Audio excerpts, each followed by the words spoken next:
Hey everybody, it's Durger time. You know what that means. It's time for another episode of All Elite Wrestling on TEW 2020. The new era, where we're taking the new momentum of AEW, trying to balance it and keep it as much as we can. We got our objectives at the bottom. Now, I originally said they were due in November, but actually they're at the end of November, because that would actually be exactly 3 months for some of these. So the two that we have that we got to look at is the breakup and the familiar face. Now, we already started the breakup storyline with the Dark Order, which is kind of a cheat, but we are going to use it. Now, unfortunately, it's going to be really focused on the Super Smash Brothers, right? The Uno versus Stu. I don't know if we're going to do it. I don't know if we're going to get there. So this might be our big loss, because we need to get at least 60 heat for this one. And I don't know. So it is definitely going to be a focus to try. But we'll have to see. Now, the other thing we have to do is hire a former WWE star, and try to get them in a storyline with at least 55 heat. We could cheat. We have some people already, in the wings. We got Bray Wyatt ready. But I think what we're going to do is I'm going to take somebody that I'm not going to say I don't see a lot in, but I don't, he's never been my favorite. But everybody talks up highly on him at a technical level, and certainly I can see that. And we're going to try to see if I can do something interesting with him and to challenge myself, because a lot of this is a challenge save, right? So I'm going to hire Buddy Murphy. Great skill set. He's got a baked-in popularity. And we're going to try to see if we can get him into a feud with somebody with at least 55 heat. I don't know who that's going to be yet, really. So we have a short time, but I think we can do it. But let me know who in the roster you would like to see. He's going to come in as a heel. So, certainly we would want a face. We would want a male. So we have people we could do it with. You got Dustin Rhodes, who could be interesting. You got, Brian Pillman Jr., Brian Cage even, might be possible or interesting. There's some people that I think in terms of a mid-card could be good. Darius Martin could be Dante Martin, because Darius is not available, could be interesting to try to give him a bit of a boost. That'd be a little bit of a challenge. But he's got a heavy aerial. I want to say Buddy is more technical. So we would want somebody probably with that technical gift to really play that up. So if we were to look and put in 45 or something technical, see. Maybe I want to go a little bit higher than that. Maybe 55, minimum 55 technical, right? Darius, isn't there? Dante Martin does have within that range, but he's on the lower end. You got a Eddie Kingston, you got a Frankie Kazarian, Griff Garrison somehow. No. Orange Cassidy actually would be kind of fun. Pac is currently a babyface, so that could actually be kind of interesting as well. There's definitely some options there that could be Sammy Guevara, though I would want somebody that he could beat and become established. I don't know if I would want to do that to Sammy. We don't really have anything for him. But let me know who should be his first feud. I think he's coming in as sort of a grizzled wrestler gimmick, or sort of a vengeful force, right? So a bit of a brutalizer. It's going to be kind of our gimmick on it. A person who's been casted aside and has a chip on his shoulder. It's a very traditional story for him, but I think it's something that we can work with as we kind of develop his character in AEW. And I think he would work well with a lot of people, and that's going to be our little pet project for this one objective. And we'll see how it does. If we fail, we only have a couple weeks. We got like 5 weeks, right? If at this point we fail to achieve these, we're going to lose a lot of chips. And I'll remind you, is if we lose a stack, and we're a little low, if we lose a stack, it's bad news, because other things in this save start to unlock. The little envelopes get opened, and once they get opened, they can't get unopened, right? So there's some sinister things that are going to be bad. Some of them are your suggestions from the Wheel of Khan that were maybe more nefarious than what the Wheel of Khan should be, that may go live. And there's some other interesting wrinkles I think we're going to have. If you like wheels, we got tons of wheels. I got like 4 wheels in this save, so we're flush with wheels. Hope you enjoy that. Now, anyways, all of that preamble aside, we have Rampage tonight. We got a little bit of Dark. We got a book off screen, which I use mostly to kind of play around with wrestlers. I like to keep it on the show. I did say that I don't. It's a lot to book, and I don't really book it story wise. I just book it to see where wrestlers shake out. You know, what's their stats going to be, and you know, are there any pairings or anything like that? I kind of use that as like a pre-show just to see, and it works okay. You know, I would probably rather do it just as a pre-show, but we're stuck and locked into it. But I'm not going to show you any of those because they don't really matter. And after that, we have Witching Hour, which is our next pay-per-view. We're not pay-per-view, it's our next TV event on TNT. So we have that coming up. So pretty big episode. It's just not a very highly booked event. We have a couple big things in it. Basically, the big thing is the build-up of the Kota Ibushi title match, right? But we're going to be trying to build a little bit more on Rampage tonight, and we'll see how that shakes out for our momentum. So it's a little risky, but let's see what we can do. All right, no backstage incidents, which is something we like to see. Well, we were last in, I want to say, the Midwest, so we should stick there, because that would have been where Dynamite was. That gives us 2 shows in each territory as we move around. That makes the most sense. I don't remember what the last venue was, so we're not really going to worry about it too much. And yeah, we don't really have anything else to worry about here. We can do some locker room controls here and see what we have. So the Bunny and the Blade got divorced. We can try to maybe do something there, but I doubt that this is gonna work. No effect. So that they're not gonna be able to do anything there. Absent workers, a whole bunch still. Anna Jay out. Darius Ray Phoenix still injured. About what we expected. The Ray Phoenix is definitely a Durger curse situation, unfortunately, but that is to be expected from us. All right, let us book this show. We gotta do, I think, a 62 is still the same average, so can we do it? Maybe. It's gonna be tough if we want to book towards storylines, but we'll see what we can do here. All right, let's catch you on the flip and see what we come up with.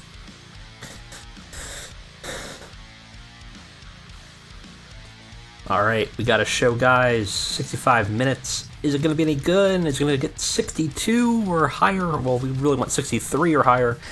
Probably not. But we will see. Gave it my shot. And again, we're not... I know, I see a lot of comments that are like, well, just put your big stars on. I'm like, yeah, but I book for story. I book to build the stories. I don't book to just get the highest score. I want to try to build something and balance it out. Sometimes we hit it, sometimes we don't. So that is how I book. And yeah, I might have mid-carders on the show when we don't have time for it, but sometimes that's just what we need to do. And that's the reality of booking AEW, right? That's how we're going to book it, and if there's consequences for it, so be it. Not every show can just be Kenny Omega versus CM Punk versus Daniel Bryanson, right? So like that's just the reality of it. Let's see how this does. I think, with the exception for one match that might be poor, I think we can get a 63. We start the show off with a fantastic match. This would have been a really great 4-on-4 match, but unfortunately Rey Fenix was injured, so we have the Familia, which is Andrade, Pentagon, and Rush versus Kingston, Santana, and Pac. And the Familia beat them.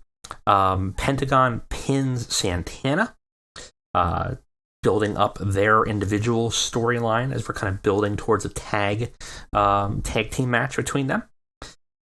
Rush had a 50, Pentagon had a 60, Andrade had a 74, Pac had a 69, 58 for Santana, Kingston had a 63.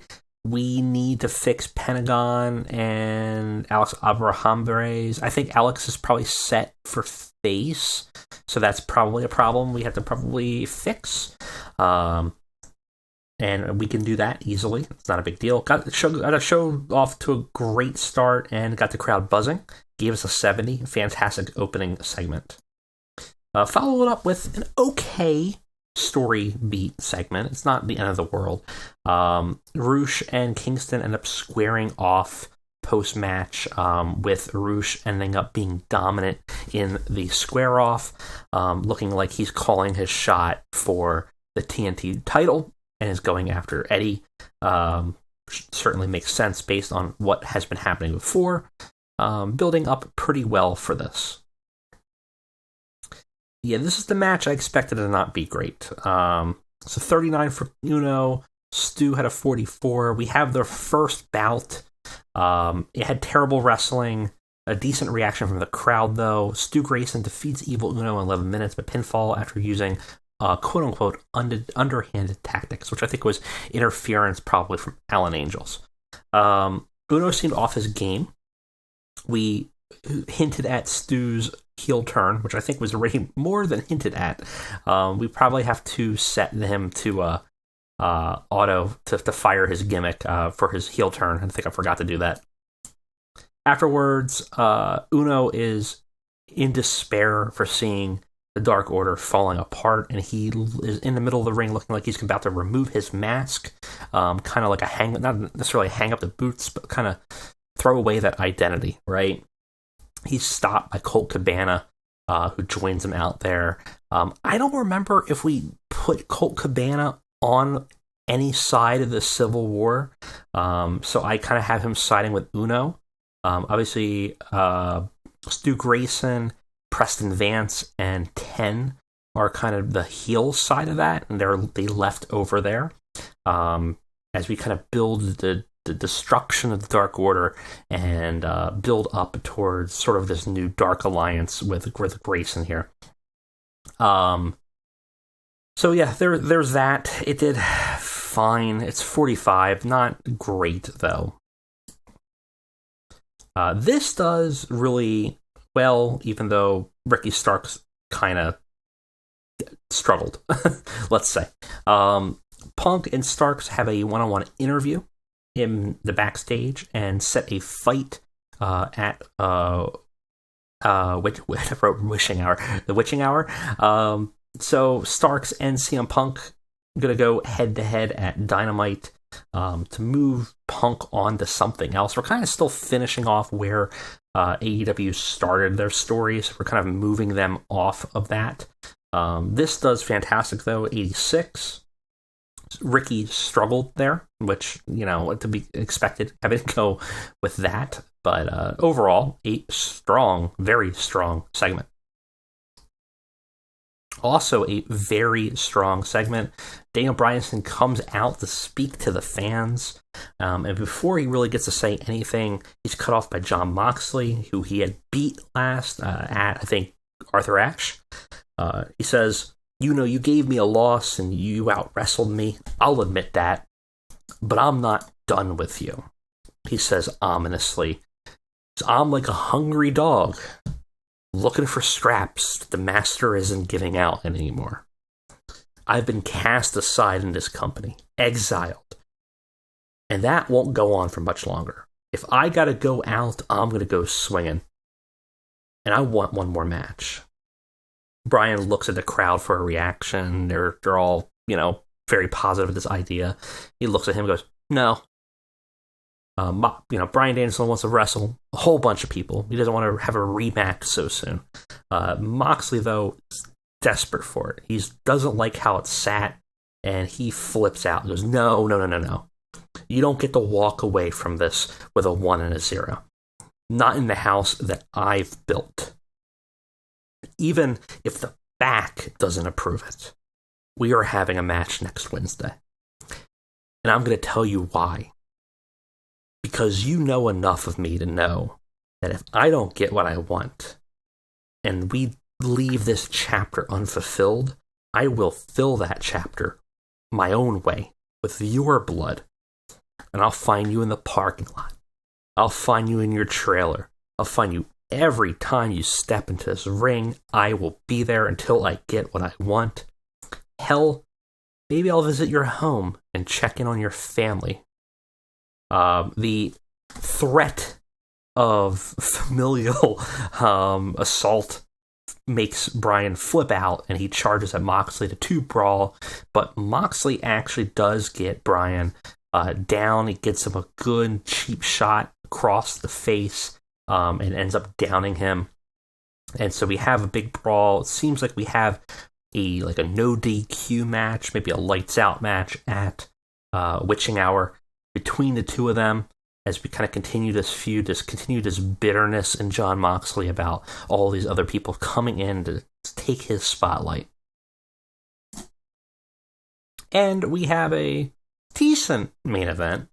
Young Bucks versus the Good Brothers, Super Click versus the Elite. Good reaction, good wrestling, decent reaction from the crowd. Young Bucks defeat the Good Brothers. Nick Jackson pins Doc Gallows after using the ropes for leverage, and actually it was supposed to be an outside interference, where I believe it was supposed to be Adam Cole distracted it, but whatever. Sometimes this game doesn't seem to want to follow those directions. Doc Gallows looked really poor out there. He was off his game, but overall, they did okay. Kind of what I expected from everybody out there. Matt Jackson apparently looked exceptionally good out there, which is nice. Gave us a 68, which is a very solid main event. Very happy with that. Oh no! Matt! Fractured cheekbone. Ouch. And Doc Gallows was the reason for it. Ouch. So, we have, after that, a breakdown where the Elite and the Super Click are fighting still. Omega, though, ends up getting distracted during this whole kerfuffle because Kota Ibushi comes out and he tries to kind of talk down Kenny Omega for a second, but the two end up squaring up and end up fighting and brawling at the top. So we have that build between Ibushi's championship match against Kenny Omega, Super Click fighting amongst themselves, all that nonsense. Kota Ibushi's language barrier is still holding back here, even though he's not talking, so I don't know why it really matters that much, but apparently it does. We lose heat, and unfortunately the segment is a little underperforming from where I think it should be, considering it has Kenny Omega and Kota Ibushi in it. But, we have to kind of work within the structure of this game. Let's see what we got. And we did okay. 65. So that gives us, I believe, 1 chip. We were, no, we don't actually get any chips because we weren't enough above. We need to be 5 or more, which we were not. So we ended up being 3 higher. Still, though, not horrible. I think that's a successful show overall.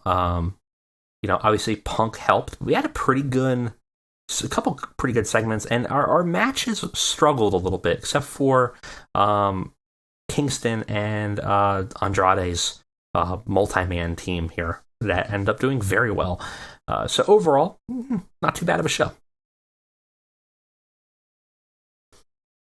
All right, we got some mail. Owner position available. Doesn't matter for us. We got a 1.62. It's pretty good.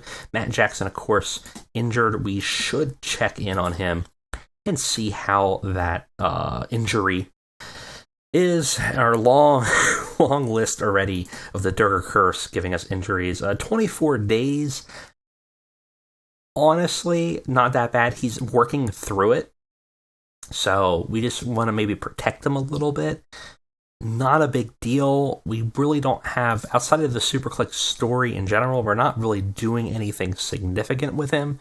So we could always maybe have him hang back, do just some angles if we need to. Not really the end of the world. We got to do Dark, and then we got Witching Hour. So we got some good build going on that. I don't know how it'll do, but we will see. And hopefully it ends up being a pretty good show. We got some pretty good matches lined up for it, though. But I will catch you guys for the show. All right, we are here for Witching Hour. We do have a backstage incident involving Chuck. Left the locker room with silly gaming graded, quickly became popular backstage. We have an incident involving Matt Hardy and Daniel Garcia, probably as a protege. Yep, indeed. Overall, not too bad. I think we can open form because Matt is still pissed off that he got his jaw cracked. Pentagon also aired his issues, got a small morale boost. Dasha, irritated, why are you upset? Why are you upset? All right. We definitely got morale problems. Why? I don't really know. We have one last appearance before we can renew it for Kota Ibushi for his match here. And we have we should have a pretty good show. We were going to have a tag championship match, but that's not going to happen. But, we have the potential to do a pretty good show. We need a 67 or higher in order to not lose momentum. And I think we could do it. I'm a little concerned about the CM Punk Ricky Starks match, but we will see what happens. But I think that Jon Moxley match versus Bryan Danielson is going to be awesome, and that should work very well. And overall, I think we'll be okay. So let's go ahead and let's see what Witching Hour holds for us, and I'll catch you guys on the flip.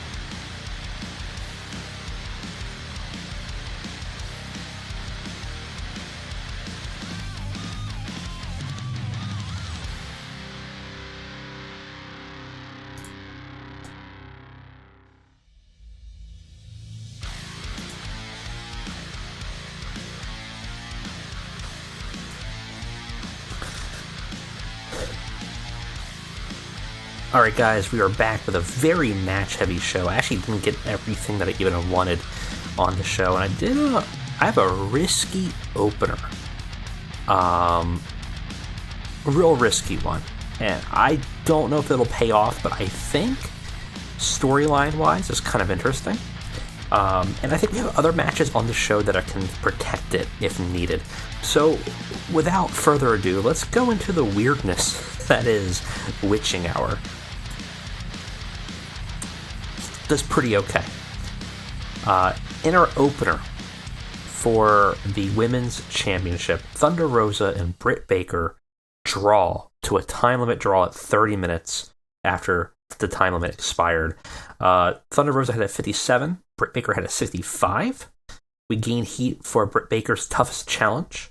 Both of them did very well and got to show off to a strong start. Gave us a 67. I'm very happy with that. I thought this was going to be so much worse, and ended up doing very okay. So Thunder Rosa and Britt Baker went to the time limit.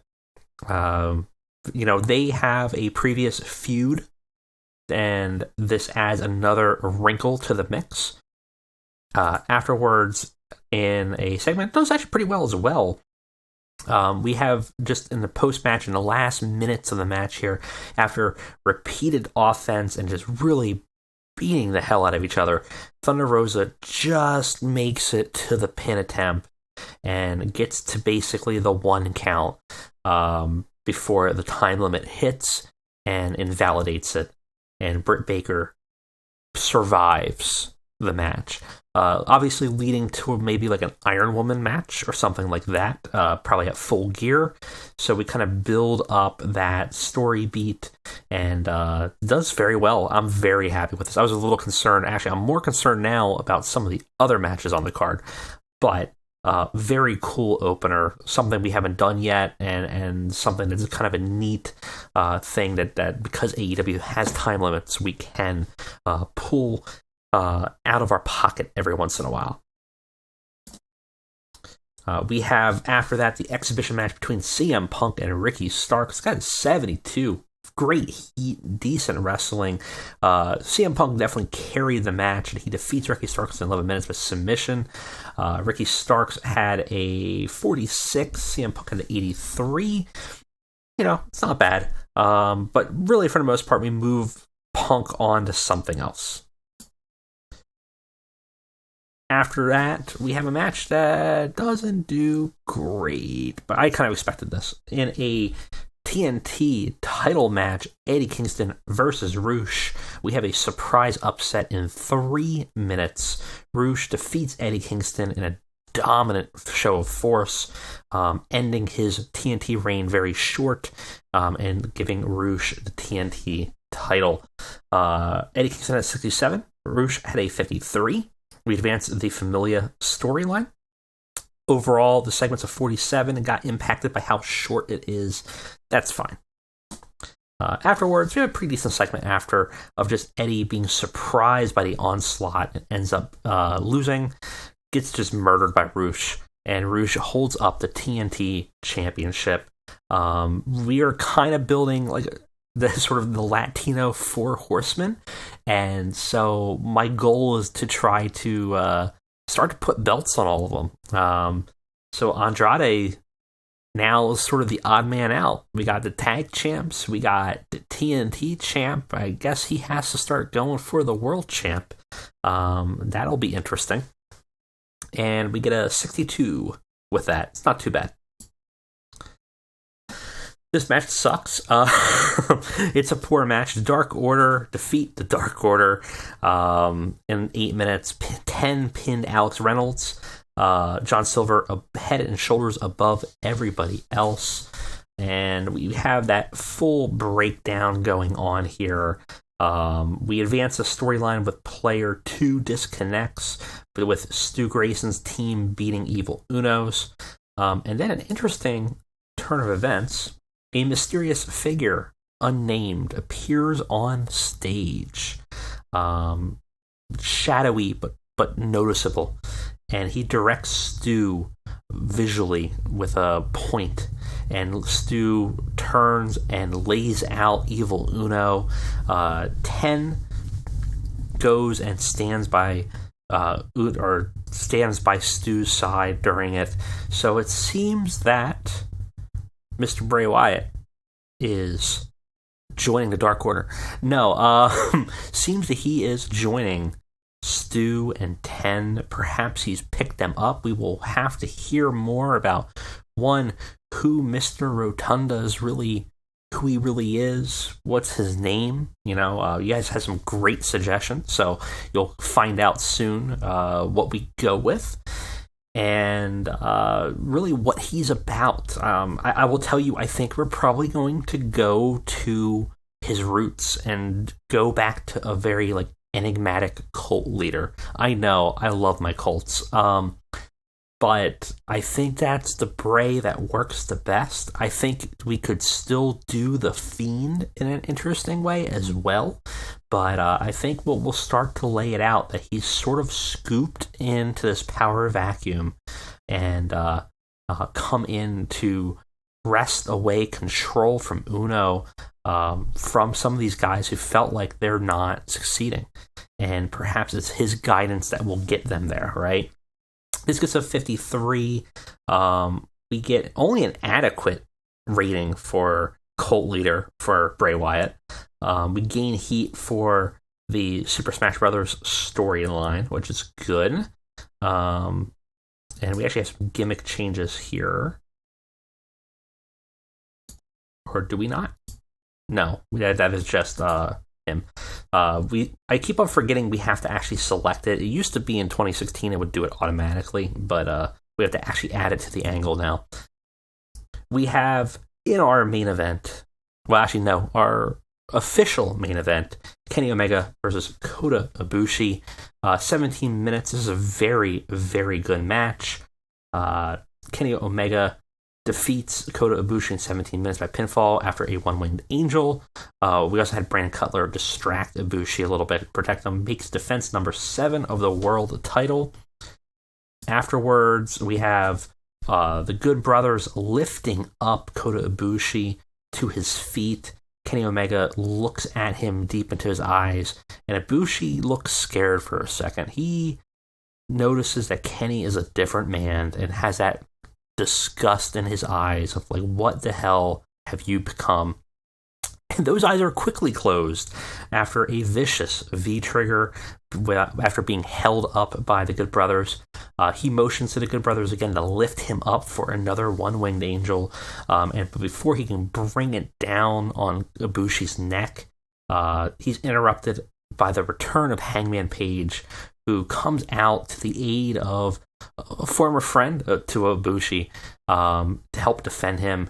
Carl Anderson and Doc Gallows try to attack Adam Page one at a time, but he quickly dispatches them and jumps into the ring to stare down Kenny Omega. Kenny backs away a little bit, knowing that, you know, at this point in the match, after his match, that maybe he can't square up with Hangman, and he smirks and slinks away to leave Page to tend to Ibushi. Page has his hands full, because not only does he want to obviously fight Omega, his friendship with the Dark Order probably is going to become a problem for him. So we debut Adam Page. It does pretty okay, 62. And then we have, of course, our lights out hardcore match or no DQ match. And it's very good. 74, Bryan Danielson versus Jon Moxley in a crazy, vicious, hardcore match. Tons of spots and weapons and stuff like that. Bryan Danielson holds his own for quite a bit, but Jon Moxley, in his element, does defeat him and gives him a Death Rider. We do have a crazy bump from Jon Moxley. Moxley had an 85, Danielson had a 79, gives us a 74. Afterwards, we see that after using a barbed wire bat and managing to beat up Bryan Danielson and end up getting the win, Moxley kind of just scrapes by and struggles to get out of the ring, rolls out. He's been taken to his limit even in his own setting, but he gets that 1-1 that he wanted, and clearly that's not going to sit well with Bryan Danielson. So we're going to lead to another match here, a more definitive match between the two of them. One in his element, one in the other, and then who knows where the next one is, but probably at Full Gear. Gets us a 74 and does fairly well. This show needs a 67 for us not to lose chips. I think we're going to gain a chip.